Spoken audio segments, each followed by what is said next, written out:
So what's the plan for you guys with the COVID-19 crisis? Are you going to put on a behind closed doors show, do you think, no matter what? Or are you just going to hope for the best and wait till it goes completely back to normal? When do you think we're going to see some WLC action again? It's hard to say. With any other sport, everything is up in limbo right now. It depends on how the entire situation around the world goes. But we have contingencies to eventually do a show. And I guess the good thing about this whole situation where people are forced to be creative and work from home and think outside the box is that you come up with new ideas. So we've known that fight fans have been craving more Lethwei content for a while now, but we've been so singularly focused on the expansion of our shows, which are doing really well.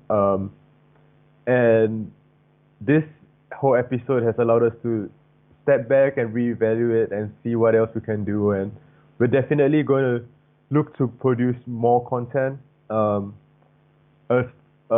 Empty arena show is not out of the question. I think in July, if the situation is still the way it is now, we would want to do our core show in an empty arena, but also we are going to look into doing secondary shows where we can start developing the next generation of fighters, and we can use that to expand our reach as well in terms of more broadcast partners on, unconventional broadcast platforms, Twitch, YouTube, stuff like that. So yeah, it's exciting. It's not ideal, but it's definitely exciting times. We are going to be producing a lot more shows in the coming year for sure. That sounds exciting. Yeah, the Cambodia one is one we're really looking forward to. I guess that will probably be one of the first ports of call when things return to normal. What about other cities around ASEAN like Bangkok, KL? Are any of them on your radar?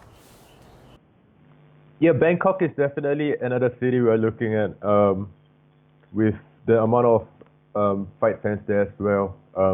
That makes a lot of sense. Malaysia, and there's no market that's off limit right now. The good thing about Lethwei Championship is it's Lethwei, which people are still starting to get to know a bit better. It's a Burmese martial art that hasn't been talked about as much in both the fight community and in the world in general. So we want to just increase its popularity and increase the amount of people who know about it. And hopefully eventually one day get to a point where we can plan like a Formula One calendar where we have 10, 12 events in 10 different countries every year. Be nice. Since you guys started, then the mission was to bring Lethwei to the world, increase the popularity. Are you sensing it? Like, what do you think the biggest victories have been since you guys started? Oh, for sure. It's absolutely crazy to think of from where we started to where we are today. Just even within Myanmar itself, the whole perception of Lethwei in the past has been that it's strictly for men. It's a traditional old school sport that hasn't been changed in decades. And we've kept the core essence, but we've revamped it a little bit, made it more presentable for a broadcast audience. And the reception has been ridiculous. Like you can see from our social media metrics, you can see from the broadcasters that are now interested to broadcast Lethwei live. I still remember 4 years ago trying to go around to broadcasters, sponsors, international sponsors, and being like, this is what we're doing, and it's always a no right away. It isn't even up for discussion. But now we're getting a lot of interest from the big blue chip companies, some of the biggest media platforms in the world. So it's a really exciting time, and I feel like we're still at the beginning of this explosive growth that we'll want to go through eventually. And I think we're getting there. We're getting to a point where it's going to really, really take off. The UFC Fight Pass deal seems to be significant in terms of that American audience, and there's so much excitement around the idea that WLC is going to go to the States. How important is it to you guys that you break that boundary, that you do make it to America? It was supposed to be July, right? Dave Leduc headlining. Not going to be this time, maybe 2021, I imagine. But how important is it to you personally and for the company to make it to America? I mean, all markets are equally important, but there's just something about the martial arts community in the US and how it's sort of symbolic of success for martial arts organizations. If you look at the history of martial arts in the US, other than boxing and the UFC, it's predominantly been dominated by the big four sports: basketball, American football, baseball, and I guess they've never really been receptive to new ideas, especially new ideas that come outside of the US. But it's surprising how many fight fans from the US we have that want to consume our product, and right now the time difference does not make it easy. So just the fact that we get to do a show that is suitable for their time, and with already this amount of built-in interest in the sport, it's going to be a big event, and it's going to be a huge success, I'm sure. The signing of Dave Leduc seems like a big landmark for you guys. There's so much, I don't know, hype around him, and more than justified when he made his debut. It's got to be the biggest fight in the history of the sport, right, in terms of the status, in terms of the eyeballs, and it delivered massively in terms of the spectacle. How significant was signing Dave, and now how many people and how often do you get asked who he's fighting next? Yeah, Dave has been a fantastic ambassador for the sport of Lethwei in general, in terms of the international exposure he brings to the sport, even before he came to WLC. But it just aligned perfectly that both our goals are the same. And now that we have him on board and have face that international fans know about, it's really exciting. That fight was incredible, and we have since signed a bunch of new athletes that are going to become recognizable names all over the world, and it's just the beginning. And it's kind of unfortunate because before this whole thing started in January, in February, we had a whole slew of signings coming, and we were starting to plan when to match these guys up, and we had to put that on pause. But we've already signed an additional 10, 20 people that are recognizable names that are just at the beginning of their careers and are going to be even more famous in the coming years. How exciting is that contrast in styles for you? Because what we often see is Muay Thai fighter up against traditional Lethwei fighter, or kind of big foreigner against a guy with over 100 fights. Do you know what I mean? The matchups you can make in WLC are super fun. I mean, in another promotion, we recently saw Solin U beat Pakorn, which was pretty cool, I thought. Solin U is one of the most exciting fighters in the promotion. So talk to me about some of your favorite matchups and the way you like to do it. The way I see Lethwei is that we are probably the truest form of striking martial art you can find. So there's no martial art practitioner that's off limit from testing themselves out in Lethwei, and we are not opposed to one day having a karate champion transition into the sport and becoming a champion here. It just shows that this is the best platform to test which martial art is better, and that's the cool part about it. We get to play with all these matchups, and also a lot of the fighters that come to Lethwei, they start adopting new Lethwei techniques to complement the style that they already have.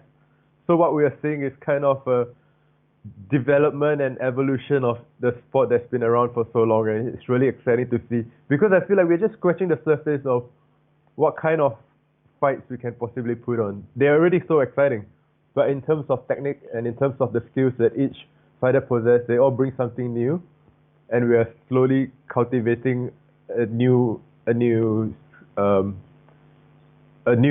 improved form of Lethwei. Do you have a favorite fight that you guys have put on? I really like two fights really come to mind. The light welterweight champion Antonio Faria, when he made his debut, he fought against Whitelaw, and the fight lasted only 2.5 rounds. But Went viral. I don't think those guys took a second break in that 2.5 rounds. They just went at it for the whole time. And it was an incredible fight, and yeah, it went viral. Like, we had UFC stars sharing it. Last I saw it had like 10 million people who've seen it on Facebook, so it's incredible. And another fight that I thought of was Arthur Saladiak against Sasha. That was the co-main event when they fought Seth Pazinski. And Arthur was like the first foreigner to win in WLC Championship. He beat Soling Wu. He had 3 incredible Lethwei fights. He was the champion coming in, but Sasha just dropped him in the first round, and Arthur didn't give up. He kept coming back. It was boxing against Muay Thai. It was kickboxing. It was Lethwei. It was a mix of all the incredible martial arts, and it was a really fun fight. That I'll never forget that. I was lucky enough to call that, and his mouthpiece kept falling out, and he kept just shoving it back in and just wanting to get in there. He was an absolute warrior, but Sasha just was cool as a cucumber, wasn't he? It was amazing. Yeah, it was just such a contrast of styles, of personalities, of strategy, and it was incredible to watch. A lot of people very excited to see who you're going to pair Sasha up with next. Lethwei Win Line is being mentioned as well. Do you think he's going to get the shot, or what's it looking like at the moment? Yeah, I feel like the light middleweight division is probably the most deep in WLC Championship, just because from Myanmar there's so many people at the weight class, and the top guys are really world class. If they wanted to move into Muay Thai, into boxing, other martial arts, they would have had success there as well.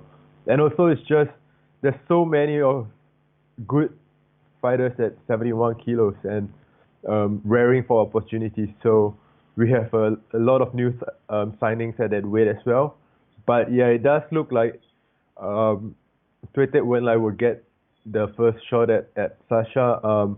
But I'm not ruling out completely that we might just do a 4-man, 8-man tournament and see how that plays out as well. Do you feel like sometimes it's surreal that this is what you do for a living? Because I know that you're a massive martial arts fan. You're a fan of so many different disciplines. Do you ever kind of find it quite surreal that you have the power to kind of enact some MMA fantasies, you know what I mean? Like, okay, hey guys, we need to do a Grand Prix, or we need to match this guy up against this guy. You can kind of do those old-fashioned fights of you know what I mean? That kind of like living out a lot of fans what they really want to see. Yeah, like a lot of the dream fights that we had in Pride, a lot of old school UFC, MMA style fights. Yeah, that's definitely exciting, and I think those are the fans that we want to reach out to. The evolution of mixed martial arts has been really exciting, and the promotions they have done really well. But I do feel like that the product has been diluted a little bit, and fans are definitely aching for an alternative that harkens them back to the glory days of where they wake up and are genuinely excited about the whole card of fights, because there's something interesting in every single fight, and the Grand Prix winners have this level of prestige that it comes with, and that's definitely something that we want to visit. We want to bring back that excitement about watching a event. Watching our Lethwei event is to feel like when you sit through that entire show, you've been excited from the first second to the last, and not just, I'm showing up for the main event. Yeah, some of those opening fights are sometimes the most exciting. The prelims are. We've seen some fireworks in some of the recent shows. There's a couple of fighters I just want your thoughts on, because they're probably the guys who've kind of stood out to me since I came into the sport. Hainton Ong is somebody who's really caught my eye. I really like him. What do you think of him? That guy is like the Terminator, he just keeps walking forward. It doesn't matter what you throw at him. There's nothing that can put him down. And then when he's a smaller guy for his weight class, but he just keeps walking forward. And then when he gets within range, he just unleashes like a barrage of strikes. He doesn't stop. It's incredible to watch. And I feel like he breaks the will of his opponent. When they keep him at bay and they try constantly hitting him, and it doesn't work. And then when he gets in and he's just unleashing all his arsenal, it breaks the will of his opponent, and he's one of the most exciting fighters for sure.